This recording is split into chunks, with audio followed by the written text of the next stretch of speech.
રાષ્ટ્રભક્તિનું નિર્માણ થાય અને દેશવાસીઓ પોતાના કર્તવ્ય અને નિષ્ઠા પ્રત્યે વધુ સભાન બને તે હેતુથી તાલુકા કક્ષાની હર ઘર તિરંગા યાત્રા નેત્રંગ ખાતે તાલુકા વહીવટીતંત્ર દ્વારા યોજાઈ હતી।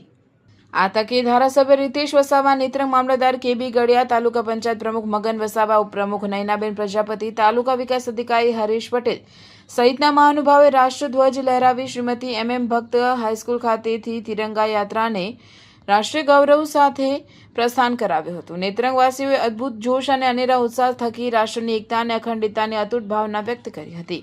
નેત્રંગ તાલુકા વહીવટીતંત્ર દ્વારા નેત્રંગ ખાતે તાલુકા કક્ષાની ભવ્ય તિરંગા યાત્રા દેશભક્તિના જુસ્સા અને તિરંગાના માન સન્માન સાથે યોજાઈ હતી। આ વર્ષે વંદે માતરમની ભાવનાને સમર્પિત આયોજિત આ કાર્યક્રમમાં અંદાજિત 1500થી વધુ નેત્રંગવાસીઓ ઉમંગભેર જોડાઈને દેશભક્તિ અને સ્વચ્છતાનો અનોખો સંગમ જોવા મળ્યો હતો।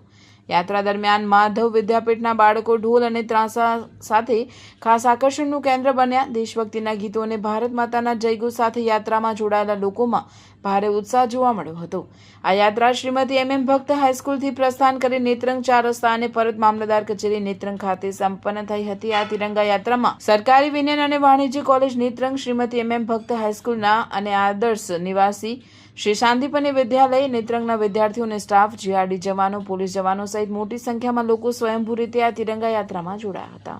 મામલતદાર કચેરીની ટીમ, તાલુકા પંચાયતની ટીમ અને સમગ્ર વહીવટીતંત્રની ટીમ આ સાથે જોડાયેલી હતી। પોલીસ તંત્ર દ્વારા પણ ટ્રાફિક મેનેજમેન્ટ યોગ્ય રીતે કરવામાં આવ્યું હતું। આ યાત્રા શ્રી MM ભક્ત હાઈસ્કૂલથી શરૂ થઈને નેત્રંગ 4 રસ્તા થઈને મામલતદાર કચેરી ખાતે પૂર્ણ જાહેર કરવામાં આવ્યું હતું।